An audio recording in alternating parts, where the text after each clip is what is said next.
So, welcome back to Fight Talk with us, Super Necessary. Today, we're joined by one championship fighter, Pieter Buist. We've been struggling with this for the last few days. I'm not going to lie. Hopefully, we got it right for you there. Yeah, it's close enough. Thanks very much for joining us today. No problem. Hope you're doing well. Yeah. So, I'm curious. Sorry, how is it that you pronounce your surname? Just for future reference for everyone. Buist. Buist. Okay. Right, we'll remember that. Yeah. It's Dutch. Dutch is a weird country. So. Yeah, we've heard so many different pronunciations of it. It just went with what felt right. Sometimes it's Buist, sometimes it's Boost. I'm just like okay. Fair enough. So we'll jump right into it. So tell us how you got started in combat sports. When I was small, I watched a lot of Bruce Lee films, Dragon Ball Z, Power Rangers. You know how it goes. So I just rolled into it, and I don't know. I think it's a God-given thing that I already knew from a young age of 4 years old, 5 years old, that I wanted to be a fighter.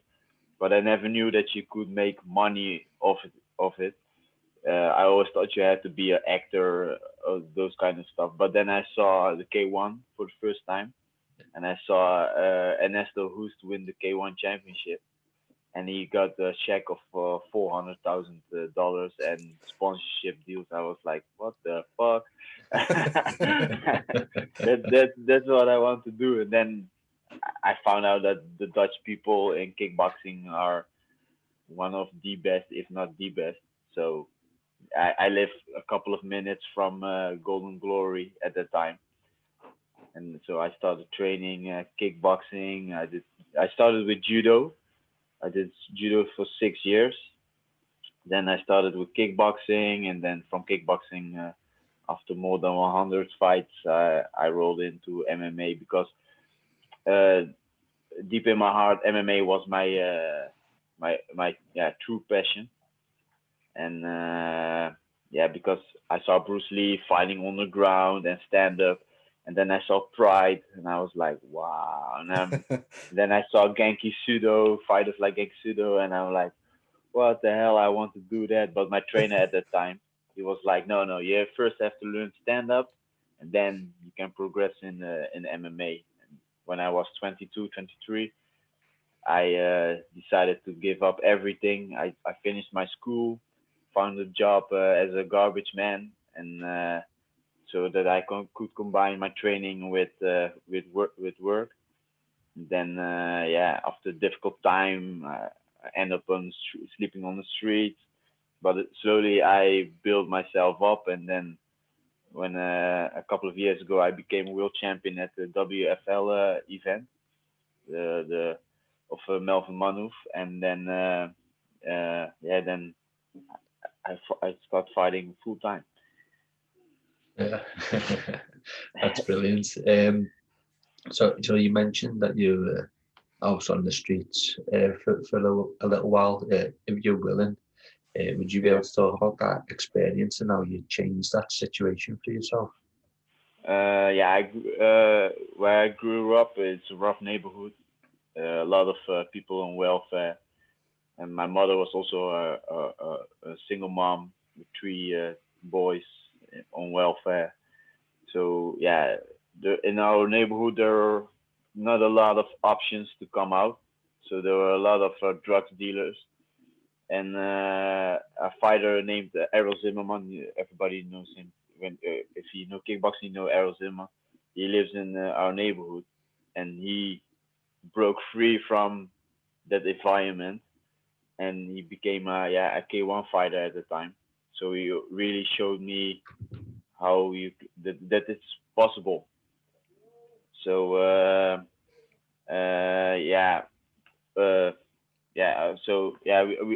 my start was not at life was not that easy. No money. I had to do. Sometimes I did stupid things to get money. And at one time mother decided to kick me out because of financial problems. Because if you're in Holland, you have if you're on welfare and your children become adult, they see it as a income, so they shorten your welfare. So my mother had to kick me out. So I end up on the streets. I slept a couple of weeks on the streets, and then it's for me it was truly a blessing and an eye opener because it forced me to choose between two different roads, the bad side or the good side.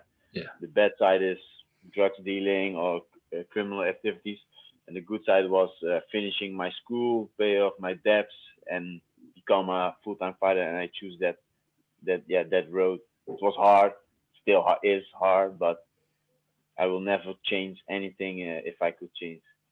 Yeah, It and made me the man who I am today. I think that's incredible. The fact that you were able to change your situation and come out the other side and be where you are now. It's absolutely Yeah, incredible, mate. Yeah, I mean, it's a very inspiring story that being able to overcome so much adversity at thank at you. an early stage of your life. So has that helped you become the fighter and the man you are today? Yeah, it made me everything. It gave me a true and honest mindset. So if there's a problem, I always look at myself at first. I never blame other people for my problem, and it gives me a work ethic like no one else. You know, for me, it's never enough. I always said people always say to me, Peter, you have to enjoy your road to success and your progression. But I'm always like, no, I will enjoy it when I'm retiring. Then I will enjoy it. Now it's for me. It's just I have fun in what I do. I truly, I made my hobby my passion, my work. But I still don't see it as work. It's for me. It's just a lifestyle. I am a fighter. I breathe fighting. I eat fighting. I live fighting. I sleep fighting. So it made me, uh, yeah, a good, a better person in life because before I was, I was a street guy. Yeah, You know how those kind of people are. Now Yeah, I'm a father. I'm a fighter. I'm a ambassador for poor people for poor children in Holland who can afford sports accommodation. So I started to become a role model for a lot of children now, and that's because I know their stories and I know how it feels for those kids. yeah. You've amazing. been through it yourself, haven't you? So it's good that you're able to give back. But I do need to point out that I think our eyebrows are in competition here. If you mentioned at the start that you did some judo for a Yeah. couple of years. How much of what you learned transferred over to MMA? Especially the base, your balance. It's Mm. I got it from judo.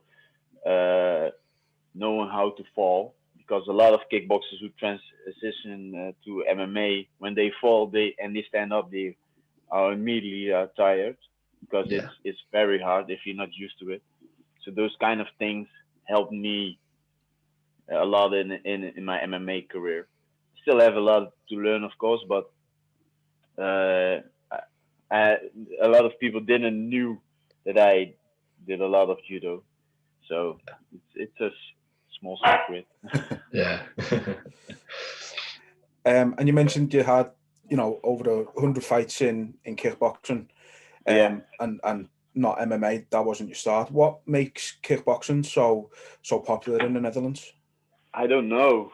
The mainstream media isn't is just picking up kickboxing since a couple of years because of Rico Verhoeven. But in the K1 time, it wasn't in the mainstream as popular as people think. But I think it's because in Holland we have a saying. if you act normal, that's strange enough, So Yeah. so if you in Holland is really every gym I I I, I come to, it's the same philosophy. You become world champion on Saturday. On Sunday you chill. On Monday you train. When I was my last fight with Rainier the Ritter in Singapore. In Singapore, everybody wants to make take pictures with us, with Rainier, with me. But when we are in Holland, Rainier was standing with his belt in the middle of the airport, and nobody was looking at. Some people look at like that is a nice belt, and then they walk on. That's Holland. In Yeah. Holland, just act normal. That's good enough. Yeah, it seems to be a very different mentality to fighting in Holland from what I've heard. I mean, and I was listening to another podcast you've done a few years ago, Yeah. and you mentioned like you hadn't heard of fight camps until you started in MMA, and Yeah. you mentioned like how the diet stuff doesn't really come into it in Holland. Everybody drinks, everybody smokes, everybody eats like greasy food, but then as you say, the Holland is at the top of the world when it comes to kickboxing, so it obviously works. What the mentality over there? Yeah, it's because uh, we see it as a street fight. When I did kickboxing, we did the weigh-ins, but we always had because my mother couldn't afford the kickboxing gym, so we made a deal with the trainer at that time that he had a kickboxing ring rental company. So every weekend he rents his fighting rings to events. So the deal was that I joined my old trainer, build up the rings, and then I could train for free and fight for free. So I was fighting every weekend. But there was always a rule with every gym in Holland. If you go to a fighting event, even when you're on the VIP seats or whatever, if you're a fighter, you always bring your shorts, your groin protector, and your mouth guard. Because you never know if a fight falls out and they come to you, Yeah, hey, do you want to fight? So I fought every weekend, and we weighed in, but sometimes I would step on the scale, and my opponent was 6 kilo heavier than me, and our trainer was always like, yeah, but if you're in a street fight, you don't ask the person how much do you weigh. Yeah. You just yeah, you just fight. Makes sense. So that's a Holland thing, I think. Yeah. We just acting normal, but we train fucking hard. Trust me. I train with a lot of people all around the world, with UFC fighters, with K1 fighters from other countries. They say people in Holland is not normal, especially in Holland. We have a Wednesday tradition. It's Wednesday is meat day, and meat day means full out sparring. So sometimes when my old trainer is Nicky Hammers from Hammers Gym, and the old Golden Glory Gym. And then when we sparred, I sparred with Marat and even with Jamal Ben Sadiq. And Jamal is a 150 kilo guy, and he kicked me. And I'm a lightweight fighter, and he kicked me around. But in Holland, it's like, hey, you want to fight? You have to fight everyone. Yeah. That's You know? I mean, it's a good way to get your skill set up, though. It's a good way to, Yeah. like you say, if it was on the street, you wouldn't it wouldn't matter that he was over half, more than Yeah. double your weight. It just Yeah. happened. So it's a good mentality to have, and it's obviously served you well. Yeah. Yeah. You mentioned earlier that you after a fight you have one day rest and then you're back to training. Is Yes. that regardless of injuries as well, or? Yes. When I fought Edward Fulham, I don't think if you can see it. See, my thumb is a little bit. Yeah, this one is Yeah. sticking out Yeah. because it was dislocated and popped back in. So I fought on Friday. Saturday, I flew from Manila back to Holland, and I was Sunday morning in Holland, and then I enjoyed time with my family. But on Monday, I went to my physiotherapist. He put on some brace on it, and in the evening I was training already. It's a normal thing.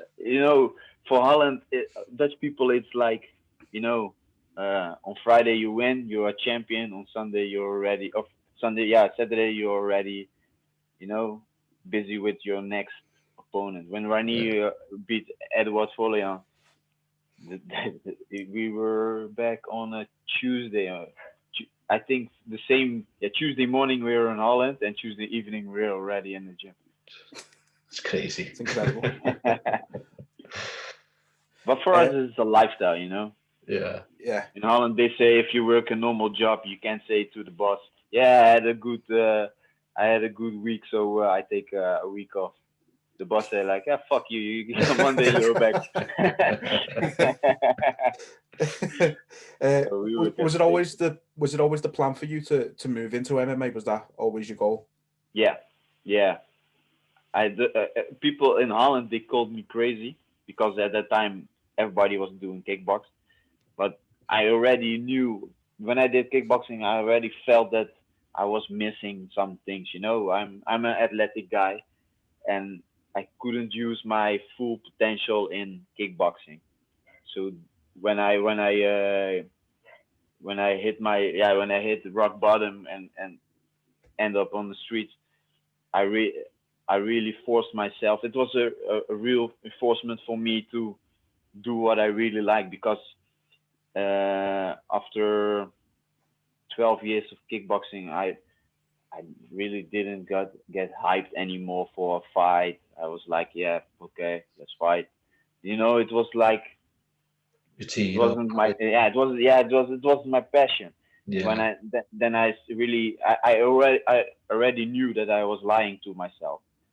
So when I end up on the streets, it was really an eye opener for me. Okay, now it's time to do what you really want to do and go full throttle with it. And now I'm here. Exactly. You ranked third, I believe. Is it in the lightweight division? Yeah, right? Yeah. The lightweight division is now, it's fluctuating. So I think I'm still in the top 10, maybe top 5, but yeah. For me, it's just it's fun to see yourself in the top 5 ranking, but now I'm like, I just want to fight.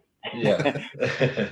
So what fight would make most sense for yourself then? Would it be the fight with Eri Lapkus, or would it be Eddie Alvarez, do you think? Yeah.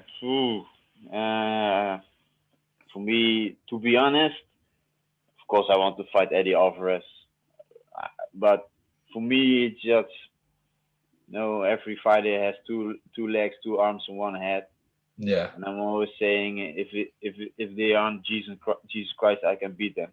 So so yeah, for me it doesn't matter. But the Eddie Alvarez fight is always nice, and Yuri fight is always nice. I heard some rumors that maybe those two are fighting each other, so right. We will see. I already had an opponent for January 22, but he pulled out.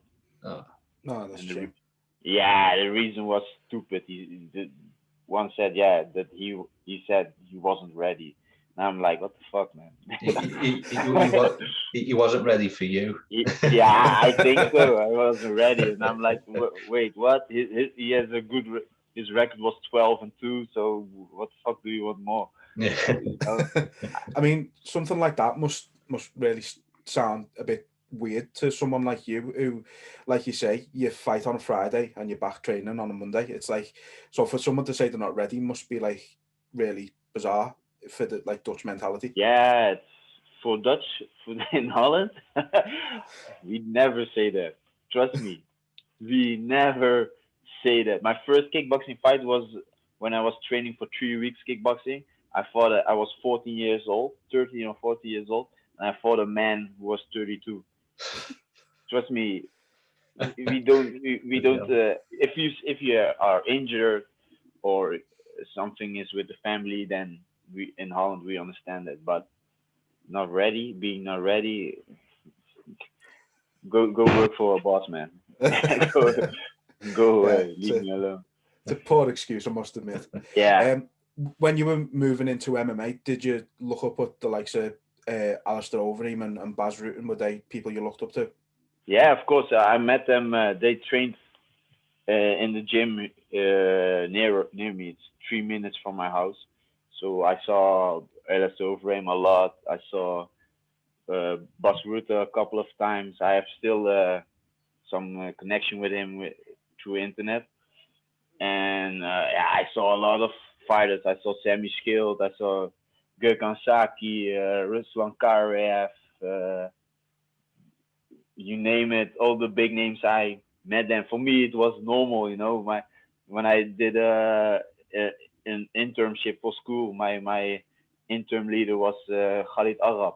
I don't know if you know him. He was also a K1 fighter, and Stefan Leko was there, and everybody was there. So for me, it was normal to see those guys, you know. Yeah. So we know that your goal is to be champion. Just wondering, what do you make of Christian Lee as the current champion, and do you feel you have a game plan to beat him? Yeah, Christian Lee is a good fighter. He I don't hate him. I don't, you know, I don't have a grudge against him. It's just business. But I think he's a little bit privileged because of his family. Because his family is always taking care of him, and his sister is on a high level, and his smaller sister is now getting a contract with one championship. And I'm happy. I'm happy. It's no, you know, I don't have any bad things, thoughts about them. But you know, for me, it's like I earned my stuff, and I'm still earning my things. And he's a little bit privileged, but I know how to get him. You know, for Christian, you have to be mentally ready because he's an aggressive fighter, and he comes to fight. He's not afraid of you, and he truly believes he's a champion. He's doing a good job from till now. So give me a year, and I will beat him within this year. Within this year. That's what we like to hear. You mentioned Edward Foleyang. Obviously, he's a massive name in one, and you took that fight on 2 weeks' notice. Yeah. What did it must have felt absolutely amazing to get the victory over somebody so loved and respected in one. Yeah, it was. My son was born on the 4th of January, and then a week later. So I was training. Normally, I'd always train 2 times a day, but then I was training on 1 time a day, sometimes not, because I want to enjoy that moment.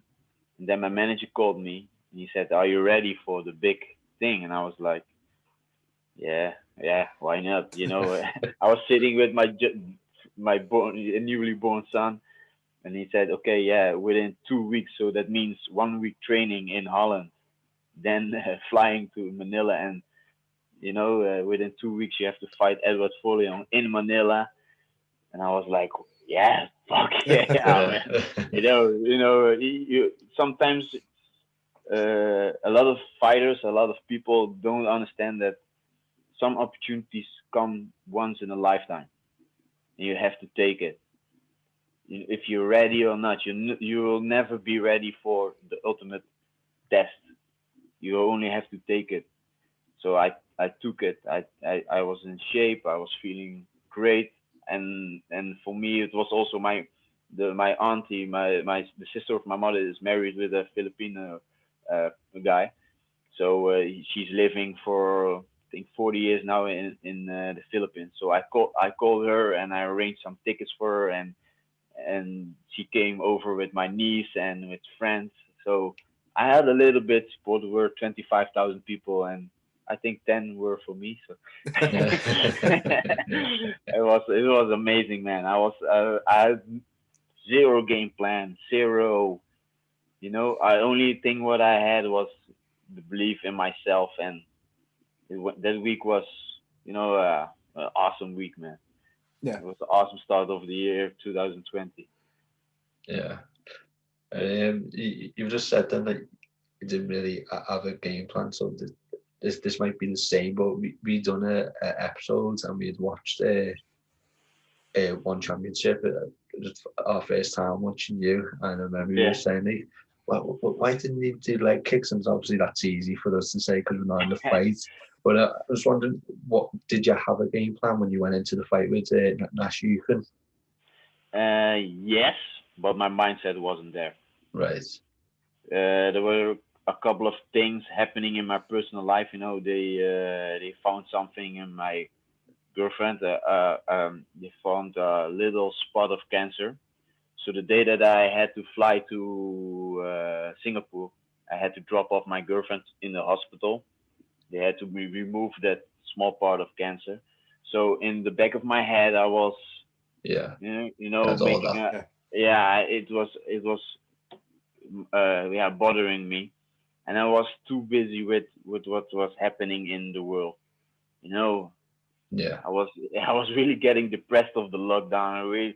You see, it is for everyone the same thing. You see it as a snap of the finger. Everything you worked for feels felt in nothing. Why should I be a champion? Maybe in 2 weeks the world's over. Yeah. So it felt for me like that, and I was too busy with those kind of things and not with the fight. And that was my fault. So yeah, it mentally I blockaded myself completely. So when I was standing, everything what could go wrong went wrong. Yeah. So in that fight, everybody saw it. That wasn't the normal me. Normally, I'm aggressive and more tactical, not hesitating, and I was I was like constantly in my mind fighting with myself. Yeah. And I constantly try to motivate myself to work harder, but it wouldn't come out. This was the first time in my life that no, the second or third time in my life that happened. So right away when I lost that fight, of course it was so fucked up because I had to after the fight I have to go in lockdown again for 2 days. Yeah. So I was 2 days on my room.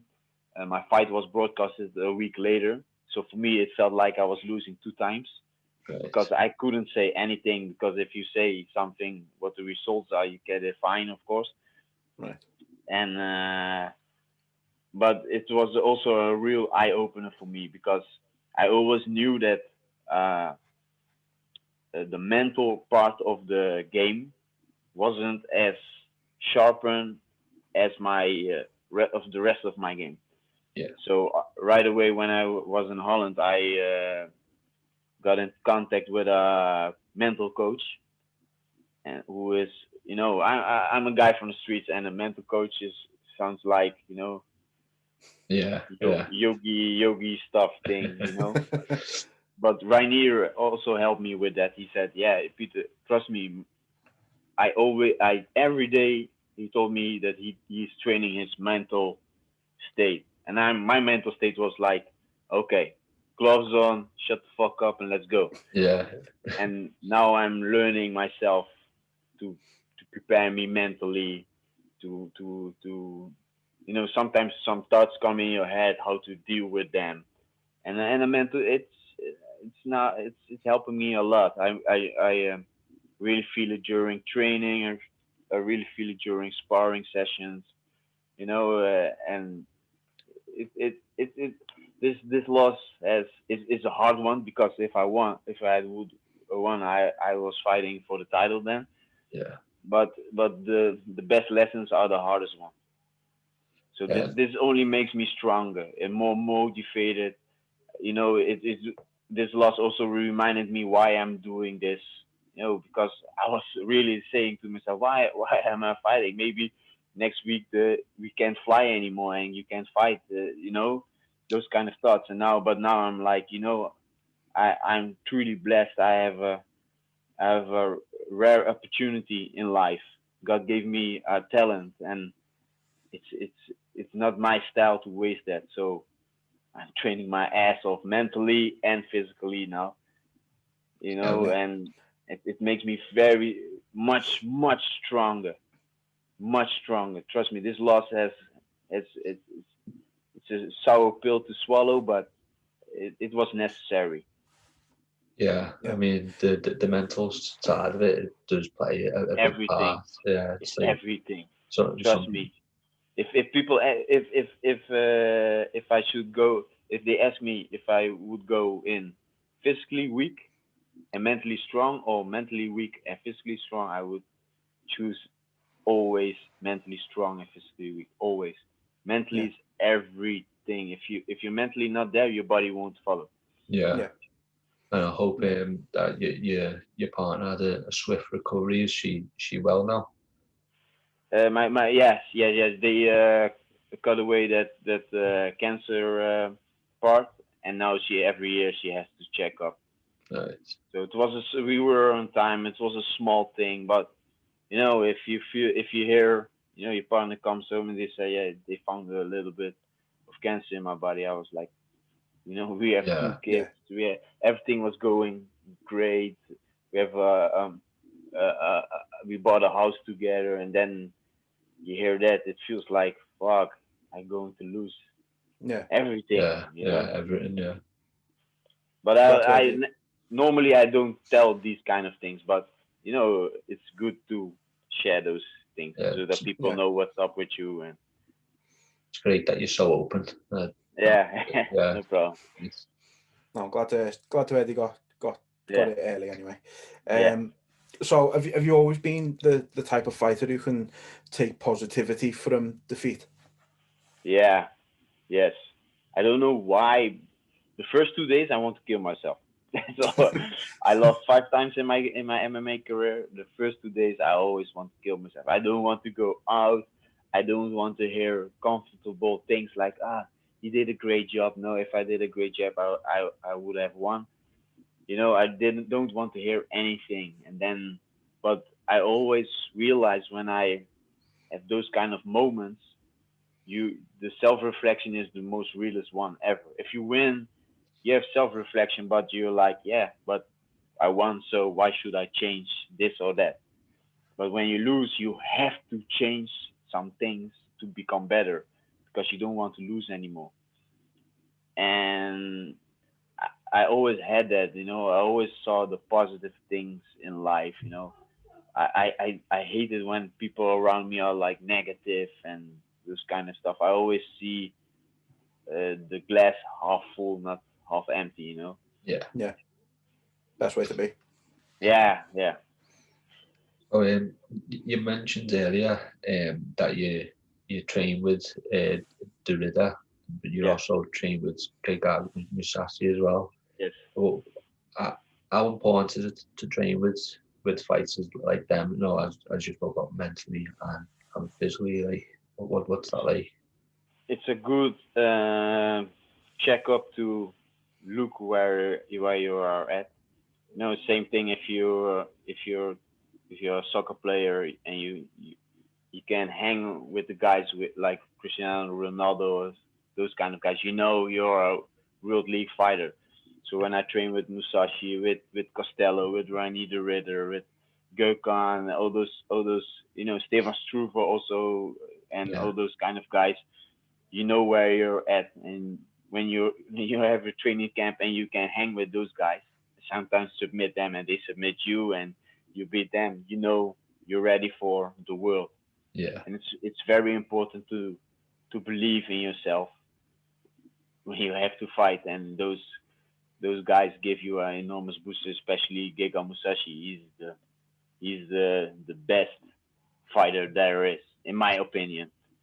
He's completely, but the most awesome thing he's really a normal, chill Dutch guy. When he walks in the gym with his glasses, sometimes on his flip flops, always late. Hey guys, and then when he put it on his gloves, he's Completely serious, changes. and it's fuck out. And then when the training's over, you're making jokes with him. Sometimes we have he and I have now our I said that Trump would win, and he said Joe Biden would win, and the loser has to bow down for the other one and give him 50 euros. So I have to give him. But those kind of, he's just a normal guy. He's a friend. With Costello also, he's a friend. You make jokes, spot jokes. There's stupid things like normal people do. He's just a normal guy, but he's a great example of how you should fight, how you should be outside the ring, how you should use your money. How to invest. He and his brother Gawick, he helps me and Rainier and Costello and the new generation a lot with how to, if the fighting world is a hard world. It's not always the most fair world. So he helps you how to deal with certain situations, and that's awesome. And he has done everything that's possible in MMA, and he's still, on a grind. So it's for me and Rainier also, and the other guys, Costello and Gökhan. He's really the best example to have at this moment.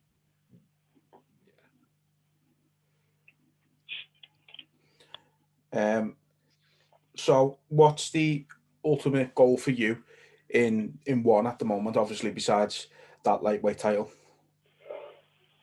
Yeah, I don't know. Enjoy my road fight as many times I can, win everything, but mostly enjoy it, improve, become better, be an example. Is for me also an important thing. I grew up without a father, so I never had an example. But now my son, sometimes when I walk with my son to his school, and children there are running to me and Pieter Buist, may we have a picture? And my son is like, yeah, that's my father, and I'm like, yeah, man. That it's fighting. I fight for myself, of course, but it's much bigger than that. I fight for people who don't have it great in life. I fight for people who need inspiration. I fight for, my community, for all the people in the world who are in bad times, to show them that even when it's hard, even when it's, when it looks like you are going to lose, there's always a way to win. And I always knew that I would be a champion, not like a Khabib, unbeaten and those kind of things.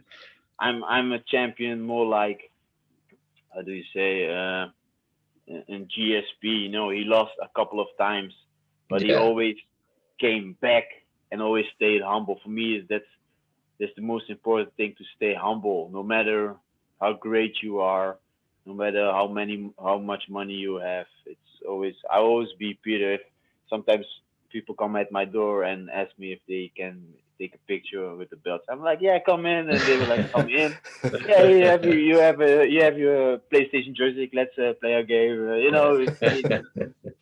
Just hang out. One time I was doing a barbecue and people were walking through my next to my house, and I heard them talk. Yeah, he is a MMA fighter, and I opened my port. Hey, are you hungry? So come in, I'm barbecue. And they were like, what the fuck? So for me that's important. But with the belt, I always said I will take the belt and I will defend it more than 12 times. I always make a almost impossible mindset, so that my work ethic is at that level. If I say I will take the belt and I will defend it a couple of times, then my work ethic will be at that level. But if I say, and I really believe that I can and will do it, I will take that belt and I will defend it at least 12 times. Then my work ethic will be at that level. And then when I'm at 10 or 11 title defense, I will say, maybe 24. So always raising the bar for yourself. Always raising. I don't have how do you say it? A mark. I don't have a mark. I don't say I want a $1 million, because I look also up like fighters like Tyson Fury, and he made a mistake that Klitschko was his ultimate achievement. Then he beat that achievement, and he got depressed because he didn't have any achievement Yeah. anymore. And I really listen to guys like him, that you always have to have a purpose, an achievement, and at, at least one achievement that's almost impossible. So that you always have, a fighter is a mentally weak person. Always. Every fighter has doubts. So he has to have a reason to stand up and go to the gym. For me, even in COVID, I trained 1 or 2 times a day because Yeah. I was like, yeah, next week it will open. Next week it will open. Next week it will open. Yeah. Yeah. I mean, are you surprised? Like you mentioned, you invite people in and stuff. Are you surprised by their surprise that you're so like friendly and inviting? Maybe the fans and that might think that wouldn't be the case, but are you surprised by how surprised they are when you say come in, come and have some food and stuff? Yeah, because for me, I'm just a normal kid. One Yeah. time on Instagram, a fan from the Philippines. It was his birthday. He was like, "Hey, is it okay to video call with you?" And I didn't answer, so I called him, Yeah. and he was like, "Ah, oh my god!" And I was like, I'm just Peter. Yeah. I'm just a normal, You you stay know. humble. Yeah, I'm not more than you or my neighbor. I'm the same. I just doing a Yeah. weird sport. Yeah. I mean, I can tell you do have a lot of time for your fans, and even when I sent you the message about coming on, like you replied so quickly, I was a bit shocked myself, to be honest. I didn't expect you to reply at all. If I'm being honest, Don't be flabbergasted. but no, I mean, just talking to you and speaking to you, Yeah. we can tell that that's just the type of person that you are, and it's refreshing to see. You don't get many people like that who are in sort of high profile positions. No, it's the same. The people at one, they also, they know when Ranier and I coming, we are always loose. Every fighter is so tense in the fight week, and we're walking around in flip flops. Hey, weigh in. Hey. You have to do the hydration test. And I always walk to Rich. He's the boss of the matchmaking. And I always walk to him, and I always try to drop some pee on him. He was like, "Yeah, you should be nervous." And I'm like, "Ah, man, shut the fuck up." That's all, man. For me, it's just we just having fun. We just enjoying it. Enjoy the moment. We try to be the best. For us, it's we know that we aren't great in everything, but we know that we can beat the best at the moment that we should beat the best. That's our main goal. A lot of fighters want to be the best wrestler and the best kickboxer and the best boxer and the best this no. You have to accept that you have some good things and you have some bad things, and the only thing that matters is the day that you're fighting, that you win, that you beat that opponent, and the first opponent is yourself, and then the other one. And that's being humble is a great part of it. So yeah, for me it's strange, if people try to lift me higher than I always tell them, don't idolize me. I'm just a weird guy. Weird guy. So I'd like your opinion, like to pick your fight brain. I'm gonna say his name wrong. Holtzgren, Nicky Holtzgren. Nicky Holtzgren, it's perfect. Is that okay? Yeah, and John Wayne Parr, they've verbally agreed to fight. How do you see that fight going? To be honest, I'm a John. I know I grew up with the K1 Max fighters. I trained a lot with Andy Sauer. He's a great friend of mine, and he is at the same time as John Wayne Parr. I know that John Repar is coming from a serious recovery. It was his hip, I think, wasn't it? Yeah. Yeah. So I think Nicky is looking a little bit for an easy fight. I don't think it would be an easy fight, but you know, I don't know. Nicky is active all those years, and Joey Parr just came from recovery. So Yeah. I don't think it's really fair to fight immediately again. But Joey Parr is a veteran man, Yeah. so maybe he will surprise the world and do much better than I think. But you know, when I saw that, I was like, looking for an easy fight. I think Yeah. it's my honest opinion. I don't talk bad about John Ripper. He's a legend, man. Yeah. Yeah, definitely. I know I mentioned I listened to another podcast with you from a few years ago, and on that you mentioned the likes of UFC and Bellator. They really helped with getting the MMA in a cage sort of popularized in the Netherlands. Yeah. Is that part of your future? Do you think moving to UFC or Bellator? To be honest, I don't know. You never know, man. You never know. One has always treated me with respect, and not, and I don't say those kind of things if you know because I signed with them. Because once again, I'm an honest guy. If they treat me bad, I will say they are fucked up and they you know that they can get this one. But they treat me fair and square. You know, in Holland we have a saying: the grass is always greener at the other side. You Yeah. know, but I appreciate that you know one gave me the opportunity because when I won the WFL tournament, it also included a Bellator contract. Right. But because of Bellator, they at that time you were just coming into the Europeans, and the roster was too full, and they had less events. So they told me I had to wait for a contract for a little time. And then my manager at the time he was the manager of Andy Sauer. He arranged a contract with one, and one said, okay, this contract isn't as much as I wanted, but if I fight well, then they will give me a much better contract, a lucrative contract in my second contract. So my contract is over around March, I think. So I still have two fights on it. I Yeah. really want one fight, at least one fight. No, I never said no to a fight. I'm always ready. So I feel at home at one, but you never know. I really don't want to leave one, but yeah, I can't see into the future. But for now, I'm happy. You know, I can't wait to sign a new contract with one.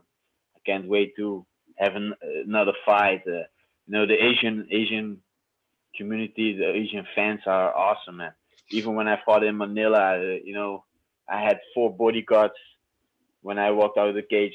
We had to push people away because they want to touch me and make pictures. Yeah, it was so awesome, man. The fans in Asia are awesome, are crazy, and they respect you. If you win or lose, they respect you. They really appreciate you, what you're doing for them, and try to entertain them. So yeah, I don't see any reason to go to other organizations, but you never know. Yeah. This next question, I put this down, but like, um, I don't know, you've been so open, so but I put down, tell us something that people don't know about you. You know, you've been very open, so it's Ooh, well, what they don't know about me. I'm a kinky guy now. No,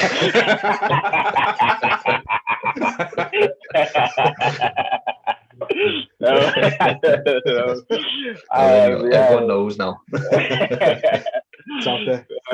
Well, yeah, I'm like I'm what you see, what you get. I'm straightforward. I'm honest. Yeah, honest. I try to be honest, but you know, this is who I am. You know, what I share on social media. That's what I do. I share my family. My Yeah. life is simple. I'm just a normal Christian boy. I wake up. I do I help out with my children and my wife. I go to the gym 2 times a day. I eat. I drink. Yeah, I don't drink alcohol. Maybe that a lot of people don't know. I don't do drugs. Never did. Last time that I drank alcohol was 15 years old, I think. So yeah, maybe that's Yeah. I like gaming. I like gaming and movies. I'm a nerd. I really like Marvel, DC games, you to name it, and to be honest with yeah, you, I think we're all nerds secretly. yes, I love it. I love it. I, Yeah, it's that. I don't know. yeah, What you see is what you get. yeah. But Okay, maybe I'm a kinky guy. I don't know. all right then. So, if you wasn't doing MMA, what do you think you would be doing? To be honest, I really don't know, man. I'm I'm born and raised to be a fighter. You Mm, know, I don't know anything else. I'm half Dutch, half Ghanaian. Ghana means warrior, king. yeah, Dutch people are known as conquerors. It's in my DNA, man. I yeah, don't yeah, know anything else. I graduated as a social worker, so I worked with difficult children, mm, who have a bad startup. So maybe I would be doing that, or maybe I would travel the world. I don't know, man. Maybe I would be a YouTube gamer. I really don't yeah. know, man. It's for me. I'm a fighter. I don't know anything else. I tried almost everything.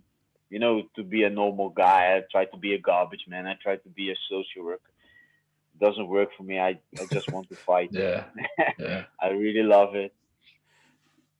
Can I just ask? I know you said you're a very religious guy. Yeah, Is that where your nickname comes from, the Archangel? Is that a yeah, religious thing for yeah. you? The nephew of Bas Rutte, he gave me that nickname. So shout out to Hein. His name is Hein, and he was like, yeah, you're a religious guy, and do you know the Archangel? I'm like, yes, they. He said, yeah, they are the ultimate warriors of God. I'm like, yeah. So you should take Archangel as a nickname, because at that time I was growing in the MMA community, and people were giving me nicknames like the Tornado or the dragon. I'm like, what the fuck? I was like, I don't, I, they came up with some lame things, and then the Archangel came up, and I was like, yeah, and I was always doing this, yeah. and I was like, hey, yeah, an angel thing, so 1 + 1 is 2. Let's do Yeah. it. Makes sense. It's a very fitting name. Yeah, makes sense. Why not? So to wrap it up, you say you had a fight scheduled for the 22nd of January, which Yeah. unfortunately has been pulled. So when can fans expect to see you back in action now then? I think around the end of February, maybe begin March. I really I'm bothering one a lot because I have some things to settle. Because my last fight once again wasn't me, Yeah. so I really want to destroy the next want and going to destroy the next opponent, so that I make a statement again, like I always Yeah. did and do. So we were asking one a lot. Hey, when we're fighting, I want to fight. I'm ready. I'm healthy. The only thing I have to do is a COVID test, and then I'm good to go.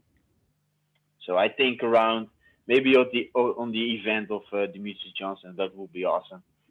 So we Yeah. will see. But the holidays are now over. So in the holidays, every organization is a little bit quiet, of course, because they Yeah. have a holiday also. Yeah. So now we're back in business and waiting for confirmation. So I think the end of February, maybe they will reschedule my last opponent at the end of February. Maybe then he is ready. I don't know, but we will see. I'm ready for whoever. So.